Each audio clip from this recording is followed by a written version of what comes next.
These latest headlines from ABC15 are sponsored by Lerner and Rowe Injury Attorneys. One call, that's all. Hey, happy Thursday to you. I'm Megan Thompson, tracking your afternoon update of those top stories from ABC15 Arizona. He is in charge of whether I get to be sworn in or not.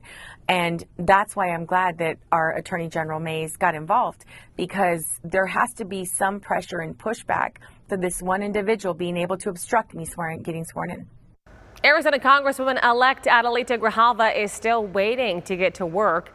This week, Arizona Attorney General Chris Mays did file that lawsuit against House Speaker Mike Johnson for not swearing her in. Johnson and some of his fellow Republicans have called this a publicity stunt. Among them is Arizona Representative Juan Ciscomani, telling our news partners at KTAR, quote, "Our Attorney General just seems to love these publicity stunts, and she's done this before.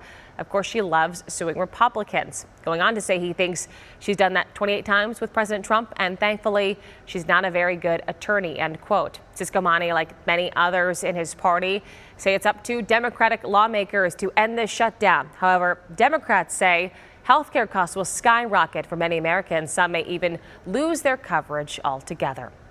Now, with those missed paychecks from the government shutdown, families are struggling to make ends meet.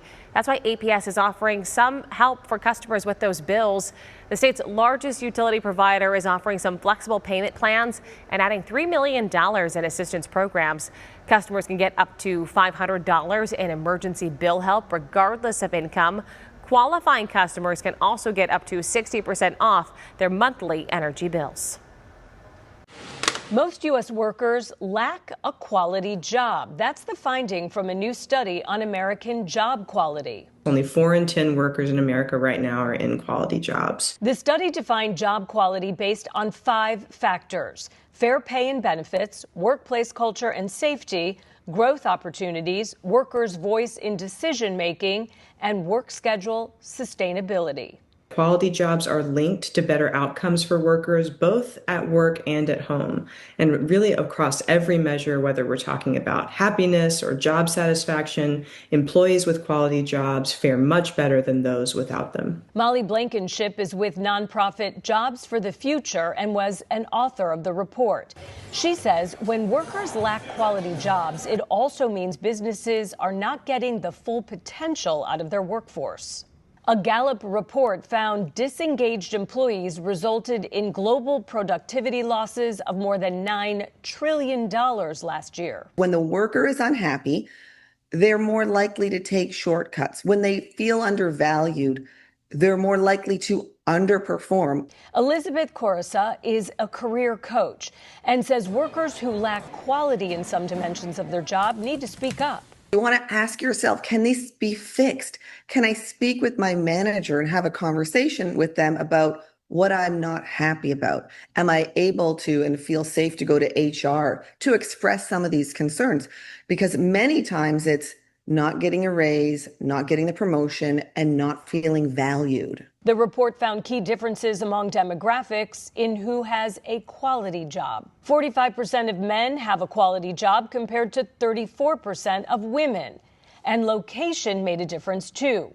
Workers in the West were the most likely to have a quality job. Holly Furfer, Scripps News Group.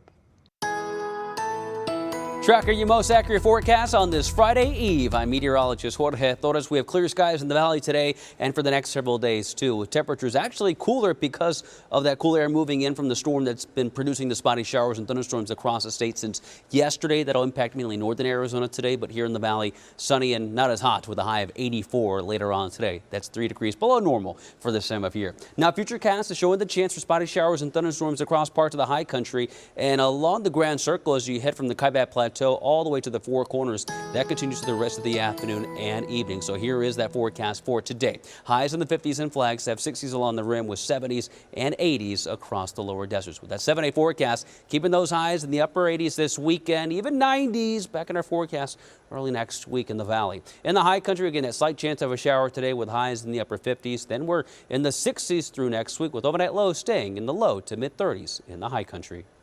We will have another update for you tonight. Until then, get the latest news, weather, and traffic at ABC15.com, or you can download that free ABC15 mobile app. These latest headlines from ABC15 are sponsored by Lerner and Rowe Injury Attorneys. One call, that's all.